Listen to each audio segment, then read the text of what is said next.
Do të diskutojmë në këto momente për situatën politike në Kosovë. Ndodhet në një ngërç politik që pas zgjedhjeve të 9 shkurtit të këtij viti, për të 9-ën herë radhazi ka dështuar, le të themi, seanca për konstituimin e kuvendit. Kam kënaqësinë të kem në një lidhje direkte deputetin, gjithashtu edhe profesor i njohur i shkencave politike, zoti Nezir Kraki. Përshëndetje, zoti Kraki. Kënaqësi t'ju kem në Breaking. Gjithashtu, faleminderit. Ka përshtypjen që zonja Albulena Xhiu ka thyer të gjitha rekordet e një deputeteje që nuk votohet për kryetare e kuvendi. Ndoshta mund t'jetë edhe për Guinness. Shikoni, zonja Xhiu ka thyer para kësaj një rekord që siç e thye më herët në Kosovë, veç në rastin e Gjos Osmanit atëherë. Zonja Xhiu është deputetja më votuar në zgjedhjet që sapo ndodhen në Kosovë. Kjo është rekordi kryesor, që është rekordi i legitimitetit.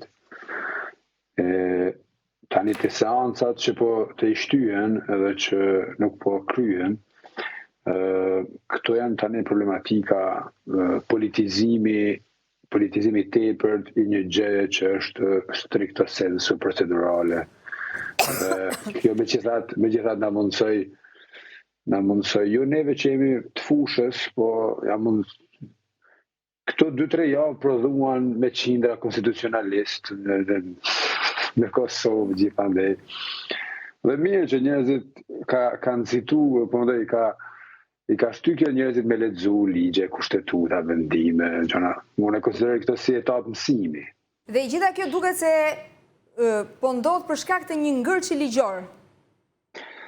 Po, shikoni. I jep mundësinë lëvizjet e vendosja të provojë në pafundësi për të zgjedhur pikërisht të preferuarën e tyre si kryetare e kuvendit. Nga ana tjetër ende nuk kemi një ndërhyrje nga institucioni i presidencës. Po ashtu edhe opozita e ka të pamundur që të krijojë ose të ofrojë një alternativë. Shikoni, rendi kushtetues, rregullat kushtetuese në Kosovë janë të qarta. Unë si studiues i këtyre gjërave mund të mos jem personalisht dakord me siç janë vendosur këto rregullat.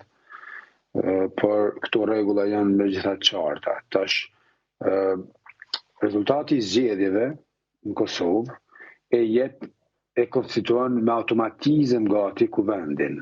Do të fitohen medaljet dhe renditja në kryesinë e kuvendit. I pari fituesi merr kryetarin dhe 3 parti tjera nën kryetare, tani vinë nën kryetarët e pakicave. Janë vendet fitume në zgjedhje. Nuk ka më garë aty. Nuk është sikur në kuvendet tjera të shtetit përreth ku disa kandidat për kryetar propozohen, pastaj zhvillohet garë politike, kush do ta bëjë shumicën aty për aty. Qartë, po kjo nuk po funksionon, zoti Kraki. Po. Tash në Kosovë, kjo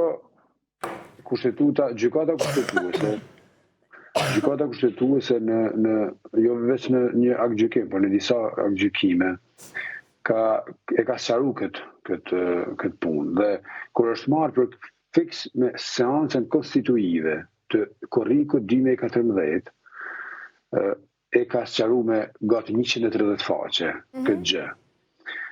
Dhe aty janë sqaruar gjëra. Do thotë gjykata kushtetuese kërkon nga deputetët që ta respektojnë frymën e ligjit, frymën e kushtetutës, dhe në vijim me atë frymë, deputetit të zgjedhur dhe partive politike nuk ju lejohet përdorimi apo gjetja e dispozitave, neneve që do të çoni në bllokim. Do thotë edhe nëse një dispozit ta mundson bllokimin, ti nuk ke të drejtë ta dhënosh frymën e kushtetutës, sepse fryma e saj, qëllimi I kushtetutës dhe I ligjeve është që të ketë institucion.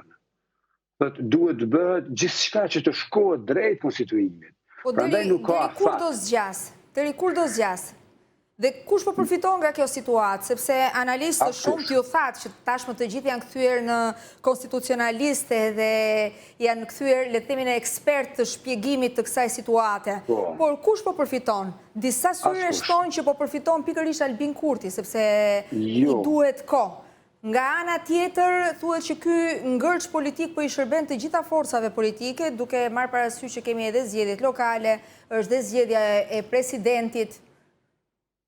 Shikoni, ky ngërç, kjo blokadë nuk i konvenon askujt. Mëse paku fituesi. Fituesi, ne jemi fituesi të zgjedhjeve. Fituesi është i qartë me 20 sa pikë përpara, më larg se dyshi. Nuk i konvenon fituesit kjo. Ne, si fituesi, kemi respektu gjitha etapat. Kemi kërku që mandatet verifikohen dhe të votohen më njëherë, që të ketë betim. Aty opozita blokoj për herë të parë. Për atë çështje dorëheqja apo jo, qeverinë detyrë apo jo. Sepse njerëzit këtu, në fakt, edhe arkitektura legislative në këto vendet tona simpatike në Ballkan, edhe arkitektura legislative ka të meta aty këtu, sepse janë bërë gjërat me një farë ngutije, me një farë pakujdesie, dhe ka ligje, që përjashtojnë faktin që ka ligje edhe në Kosovë, që nuk janë në përputhje me frymen e kushtetutës, që kanë pas nevojë për kujdes më të madh kur janë votu. Normalisht që kjo tash jep hapësirë, lën mundësi që ta bllokosh komplet Kosovën. Unë interpretoj sipas frymës që unë e kam për ligjin, ata interpretojnë mënyrën e tyre, dhe tash kemi ardhur në një pikë ku për mua, për neve, gjërat janë qarta. Dhe ne po i respektojmë rregullat e lojës. Po çfarë po pret lëvizja vetëvendosje, sepse vërtet është forca e parë politike në vend, por nuk ka një fitore absolute që mund të veprojë vetëm. Pra është e varur. Është diskutuar një mori skenaresh, duke nisur që nga ajo që konsiderohet si blerja e deputetëve, blerja e kam fjalën në thonjza, e mënyra se si mund të rekrutohen deputet qoftë edhe të opozitës, kjo pastaj është aftësi e zotit Kurti, e deri tek një qeverisje, le të themi komplekse, por që duket e pamundur edhe kjo. Sepse është refuzuar zoti Kurti atyre që i ka konsideruar hajvan deri ditën e djeshme, sot u ka shtrirë dorën e bashkëpunimit. A bën sens kjo? Po si nuk bën sens kjo? Komunikim duhet ketë, natyrisht që gjitha partitë aty kanë rol, ato në opozitë dhe ato që qeverisin kanë rol, kanë për obligim kushtetues që ta mundsojnë funksionimin normal të institucioneve, dhe për atë arsye ekziston mandati. Nuk ka sens me u bë deputet, me shku në kuvend, nëse veprimet e tua aty edhunojnë edhe në 74 të kushtetutës që i rëndit me përpikri misionet dhe detyrimet e deputetit në Kosovë. Do thotë rregullat janë qarta. Fituesi normalisht që kemi pas fushat zgjedhore, që gjua ka rëshit pak, që gjitha vendet ka. Ka qenë një fushat agresive, jo me gjuhë që thjesht ka rëshkitur pak. Jo, ka qenë një nga fushat të ashpra të zhvilluara ndonjëherë në Kosovë. Jo. Duke përjashtuar natyrën tuaj, profesor, sepse jeni tjetër natyrë, ndoshta keni zgjedhur një tjetër mënyrë për të bërë fushat, por kjo fushat ka qenë vërtet agresive, dhe këtë e tregojnë edhe masat që ka marrë Komisioni Qendror i Zgjedhjeve, edhe gjobat që janë vendosur. Ka ndodhur gjithmonë ato, ka pas gjithmonë gjoba, ka pas gjithmonë, por në Kosovë megjithatë fushatat dhe zgjedhjet zhvillohen relativisht mirë. Ka vite tashmë, dhe nëse krahasohet, s'është e krahasueshme, as në gjuhë, as në stil, as në mënyrë, fushatat që bëhen në Kosovë, ato për shembull tash që po e shohim në Shqipëri, por nuk dua as të denigroj fushatën dhe skenën politike shqiptare. Sa i përket Kosovës, normalisht që komunikim duhet ketë, dhe dje Partia Demokratike u përgjigj pozitivisht tezës zotit Kurti, për bisedim, por që është e vërteta në fakt, nuk kërkohet, nuk është kushti sine qua non që fituesi ta bëj shumicën që në konstituimin e kuvendit, a kuptoni? Nuk kërkohet në kushtetutën e Kosovës, nuk thuhet që i pari propozon dhe deputetët votojnë. Por nuk kërkohet që të ketë konsensus para prak për propozimin që vjen nga i pari, sepse pëlqimi është subjektiv dhe nuk mund dhe duhet të ketë një mekanizëm filozofik para politikës që t'ja qëllojmë ne me një farë shorti, se cili nga ne do t'i pëlqen të gjithëve. Dhe është absurde të kërkohet një kandidatur që do t'i pëlqen të gjithëve, sepse mund t'i pëlqej PDK-s, po jo LDK-s. Mund t'i pëlqej nëse nesër në kryetari PDK-s nuk na pëlqen neve. Meqense është refuzuar në mënyrë kategorike, nuk ka një alternativë tjetër? Për momentin, shikoni. Se pastaj këtu hynë kokëforcia në mes.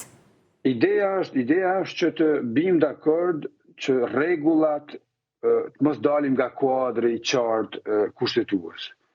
Sepse sot neve kjo na bllokon. Por pas 4 vite, 8 vite mund ta bllokoj dikë tjetër, sepse gjasat që një parti e vetme ti fitoj 50% dhe ti ketë 61 ulse, që në start sigurume janë relativisht vogla, kuptoni.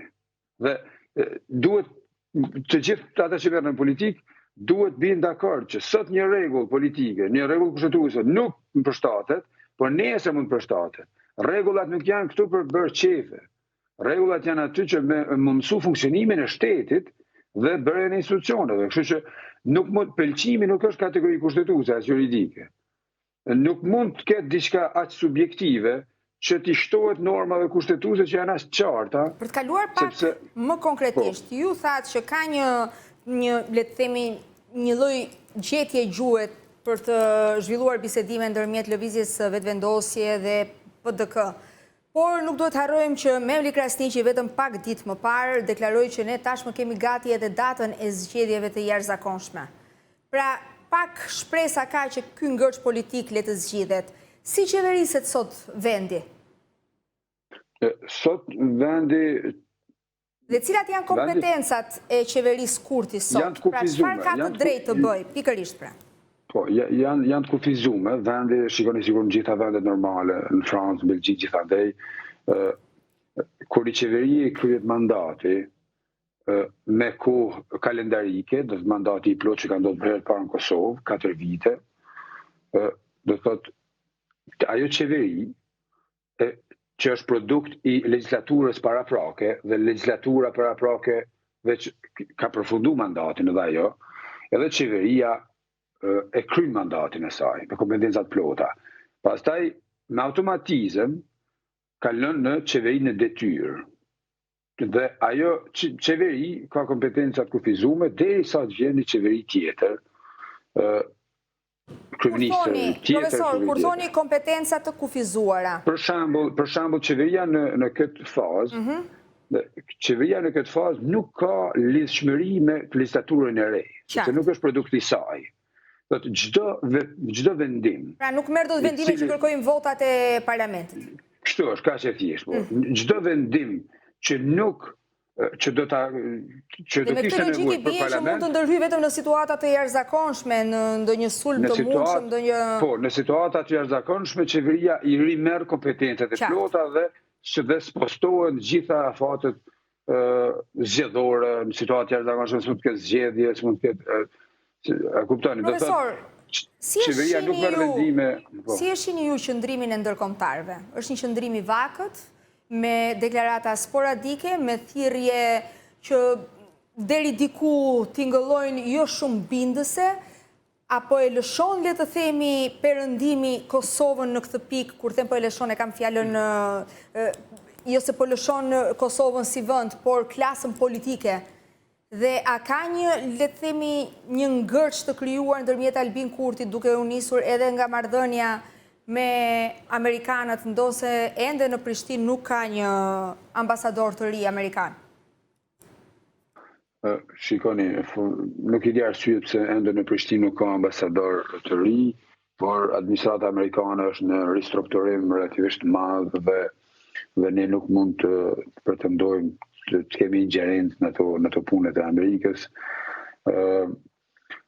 Ka pas, në të kalumen, ka pas më shumë prezencë, më shumë prezenca ndërkombëtare në Kosovë ka qenë më aktive, edhe sepse si Kosova është gjetë në disa momente në ngërçe, ka pas hallet tjera dhe duheshin disa njerëz që mendoshin me të përshtatshëm Ka pas Kosova momente kur është udhëheq nga kryeministra me 7% legitimitet, me kombinacione me 16 parti në një koalicion qeverisës me gjëra të tilla, kështu që me kalimin e viteve Kosova ka arrit një stad të pjekurisë politike si skenë dhe me fitimin e qartë të para 4 viteve të zotit Kurti, kur i mori 50% atëherë, aty është qartësu ajo që është më e rëndësishmja kur drejton një vend, që është legitimiteti.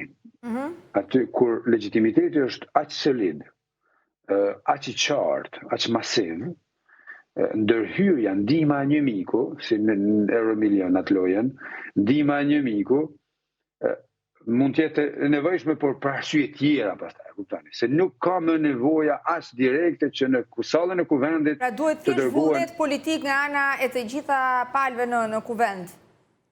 Po, kështu që tash kjo një lloj presioni edhe mund të ushtrohet, profesor. Presioni veçantë në fakt. Presioni është thirrjet janë qarta. Kosova nuk mund të humb kohë. Kosova duhet të ketë institucione sa më shpejt. Një dialog të lënë pezull me Serbinë. Dhe Serbia gjatë gjithë kohës po bën të pamundur për të krijuar influencë të jashtëzakonshme si në Europë, si edhe në Moskën zyrtare. Mos harrojmë që Vučić me datë 9 maj do të shkojnë në Moskë. Ani, u dha marri qoftë me ti. Dhe uroj që Evropa, Amerika ta lexojnë mirë atë vizitë. Dhe tash të reja të Komisionit Evropian. Është deklaruar, ka thënë, i kanë premtuar Putin që do jem në paradën e 9 maj dhe do shkoj pavarësisht nëse ju i ashpërsoni sanksionet apo jo. Ka qenë krejt i qartë. Po, krejt i qartë, po mirë. Tash, kur ajo është krejt i qartë dhe mendon se po i mbron interesat e Serbisë, njerëzit thonë bravo, ja, ky është lider. Jo, e di pse e bëra këtë. Dhe i interesat e Kosovës i thonë jo, Albin Kurti është i padëgjueshëm. E di pse përmenda pikërisht këtë lloj këmbguljeje të Vučić, sepse kjo situatë kaotike që është krijuar në politikën e Kosovës mund të ndikojë dhe të rrezikojë dhe rendin dhe sigurinë në Kosovë. Sepse ne e dim që Serbia është e paparashikueshme dhe mund të shfrytëzojë, mund të përfitojë nga çdo moment, le të themi, ku është e brisht jeta politike në Kosovë. Absolutisht. Ne duhet të jemi pa dash me rikthy në modë një fjalë që është përdorur në Shqipërinë komuniste shumë, vigjilent. Ne duhet jemi vigjilent non-stop dhe jemi në fakt. Shteti i Kosovës, institucionet e sigurisë janë tepër vigjilente dhe efikase, është dëshmuar tash që janë efikase, por institucionet duhet bëhen. Dhe ky presioni ndërkombëtar është aty prezent, megjithatë ndërkombëtarët kanë vendosur, e kanë kuptuar në fakt që sikur unë që e thash, kuadri është i qartë dhe nuk ka realisht shumë hapësirë për bllokim, përndaj logjikisht bllokimi nga opozita është logjikisht i pasqarueshëm. Dhe gjërat që janë logjikisht pasqarueshme nuk kanë parim arsye me ekzistu. Sepse jemi në absurditet tani. Dhe nëse le të themi që Albin Kurti ka treguar një lloj kokëforcie në thuajse të gjitha vendimet që ka marrë, duke u nisur që nga reformat që ka marrë në veri të vendit, me le të themi argumentin e fortë që unë po përpiqem të vendos sovranitetin pikërisht në atë zonë që deri dje duke sigurisht në dorë të serbëve, dhe ka hasur, le të themi, në reagime shumë të forta nga ndërkombëtarët dhe tek të gjitha veprimet e tjera që kanë ndërmarrë. Kjo kokëforci, a i kushton politikisht Albin Kurtit? Jo, në fakt. Kjo nuk është kokëforci. Kokëforci e konsiderova unë. Po. Kjo këmbgulje atëherë. Një udhëheqës e ka për obligim që të mbrojë interesat e vendit që e ka zgjedhur me udhëheq. Kështu që nuk ka qenë kokëforcia, po këmbgulje në vizionin e tij për mbrojtjen dhe bërjen e Kosovës, shtet sa më solid. Dhe normalisht qeveria e Kosovës ka qenë jo në dukje, por në çdo aspekt ka qenë në ndikimin direkt të Serbisë, përmes bandave aty dhe parapolitikës në veri të Kosovës. Dhe normalisht që vendimet rreth asaj çështje aq sensitive, aq ndihshme për Kosovën, është dashur të merren vendime, sepse vazhdimi i asaj gjendje do kishte qenë fatale sot për sot në gjeopolitikën aktuale dhe në këtë rendin e ri botror, ristrukturimin gjeostrategjik që është duke u operu në Evropë, dhe idetë e reja tash që janë se ai territori që pushtohet i takon pushtuesit dhe jo më të pushtuarit. Imagjinojeni për një sekond sikur veriu i Kosovës do kishte qenë edhe sot, ai veriu i serbizuar, i kontrolluar nga Beogradi, po absolutisht asnjë provë prezence shtetërore të Kosovës në atë pjesë. Dhe me një fjali do sqarohej punë. Ju nuk keni kontroll aty, prej 25 vitesh. Çfarë doni me bu? Për më tepër, ka qenë një moment kur edhe Shqipëria zyrtare, dhe opozita e Kosovës, dhe mediat më të mëdha në Kosovë, u bindën dhe e plasonin në opinion atë fjalinë e famshme se veriu i Kosovës është punë e kryer, nuk ja vlen më të merremi me të. Normalisht çdo vendim i Albin Kurti apo i çdo lideri të Kosovës që lidhej me atë pjesë, me atë çështje, do kritikohej, do konsiderohej si vendim i rrezikshëm, se do të destabilizante, do bënte, sepse status quo-ja, ruajtja e status quo-s është opsioni më i lehtë në politikë, që është mosveprimi. Mosveprimi u mundson njerëzve politikanëve të pa denjë dhe pa vizion, dhe pa guxim, të rrinë pushtet 30 vite. Ai që vendos me ndryshu gjërat rrezikon edhe me humb zgjedhje, por në Kosovë u prodhua e kundërta. Në Kosovë Albin Kurti fitoi prap, nuk i mori 50%, por është fitues i qartë dhe megjithatë masiv. Dhe një pyetje të fundit, profesor. Shihni një zgjidhje? Çfarë pritet të ndodhë në seancën e radhës? Shikoni, seancën e radhës e kemi nesër, në ora 10, dhe unë thash mbrëmje një emision këtu në Kosovë se takimi që ndodhi dje, ftesa e zotit Kurti për 2 liderët e partive më të mëdha në opozitë, dhe takimi që ndodhi të paktën me liderin e PDK-s, ishte zhbllokimin i komunikimit të paktën. Nuk ka ndodhur ende zhbllokimi i konstituimit të kuvendit, por ndodhi zhbllokimi i komunikimit. Dhe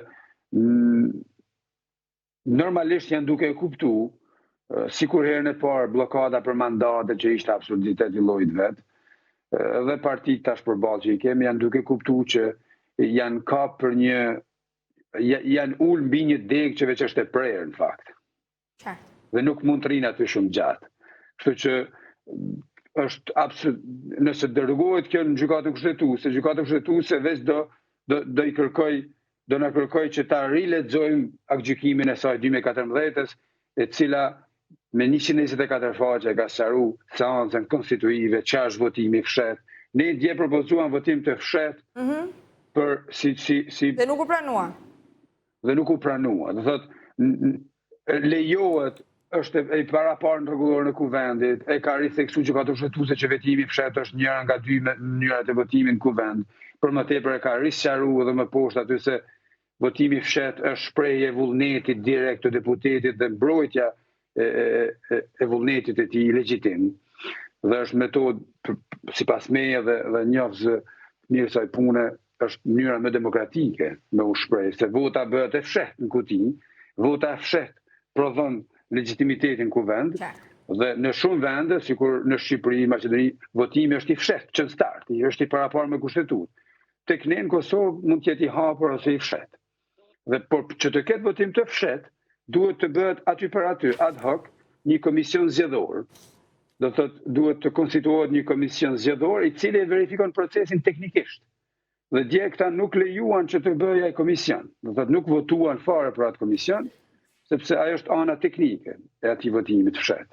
Dhe aty u bllokuan. Kështu që unë pres që nesër të ritentohet kjo, në mënyrë që gjithë deputetët aty të çlirohen nga pengmarrja partijake, lideriste, megalomane që disa e kanë kriju aty, dhe të votojnë në, që për francezët, en leur âme et conscience, me shpirtin dhe vetdijen e tyre individuale, dhe sepse ka shumë deputet aty që nuk janë dakord me blokadën, ka shumë deputet në opozitë që nuk janë dakord me blokadën, ka shumë deputet që nuk janë dakord që t'i humbin mandatet. Por që nuk ka një zgjidhje konkrete, le të themi. Nuk ka zgjidhje tash konkrete kështu. Zgjidhja është vetë që të bien të gjithë dakord se blokada nuk po çon askund dhe se gara kjo nuk është garë. Postet janë fitu në zgjedhje dhe nuk po shtyhemi kush do të fitoj kënd. Dhe nuk kemi çfarë t'i japim ne atyre të dytët dhe të tretë në këtë fazë. I pari na takon neve, kështu që nuk mund të ketë garë në fakt. Nuk ka Profesor, ju uroj shumë suksese. Le të shpresojmë që ky ngërç do zgjidhet sa më shpejt. Faleminderit për bisedën dhe për gjitha opinionet që ndat me ne. Ditë të mbarë. Kalojmë një hapësirë publicitare, rikthehemi pas pak.